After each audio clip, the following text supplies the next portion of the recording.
আমরা কোনোদিন ভুলবে নি? না রে বলতাম না, আমরা হচ্ছে আদরের বন্ধু, ভুলিয়া লাভ আছে নি বেটা, কোনোদিন বলতাম না কি করছি রে?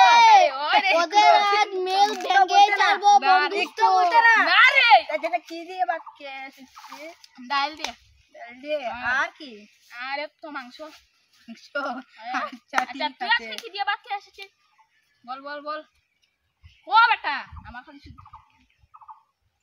কিটা কিটাইছে তুই? ও দেখালে আমার কাছে আচ্ছা চল চল চল বাদ দে কিটা রে দিকে খালি মারে। আর কি হয়েছে? মাছ খানে আমার আমি করছি মালাম বড়া। ও no, no, no, no.